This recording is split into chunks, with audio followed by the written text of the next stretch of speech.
Книгата Зурладжиска традиција во Република Македонија на професорот Горанчо Ангелов денес беше промовирана на Музичката академија при Универзитетот Гоце Делчев во Штип.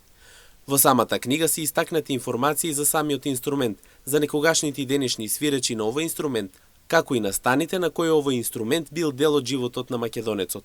Ангелов за медиумите вели дека во ова дело се опфатени сите региони на државата, а особено се акцентирани оние региони каде што овој инструмент и денес ја содржи својата практична примена и е дел од животот на населението.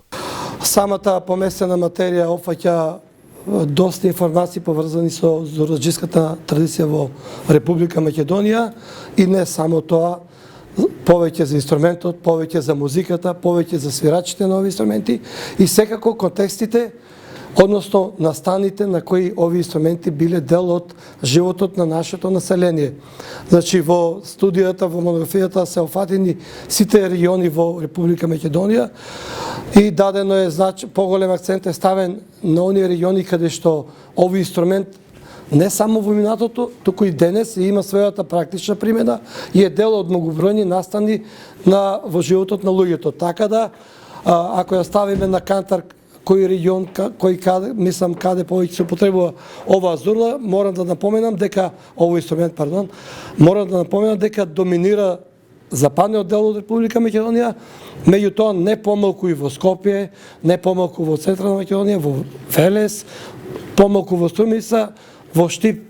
Речи си да нема зурладжи, тоа има зурладжи кои што се преселени и ги рачунаме како штипјани. Зурлата како инструмент е многу стар и за среќа тоа е присутен и во ова модерно време во својата праформа, додава Ангелов. Зурлата како инструмент е стар инструмент, меѓутоа присутен и денес во ова модерно време во својата праформа. Што сакам да кажам?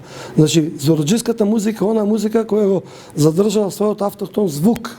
Сакам да кажам, начинот на свирење на зурла, мелодиите кои се интерпретираат на овој инструмент и не само тоа, како форма, како формација, најчесто овие инструменти настапуваат во формација 2 зурли и 1 или 2 тапана. Имаме и 3 зурли во изолирани случаи, меѓутоа најчесто 2 зурли и 1 тапан и во дебарсиот регион 2 зурли и 2 тапана. Тоа се веќе од други причини зошто е така, меѓутоа музиката која произлегува од овие инструменти од самите свирачи која свират музиката е она стара музика.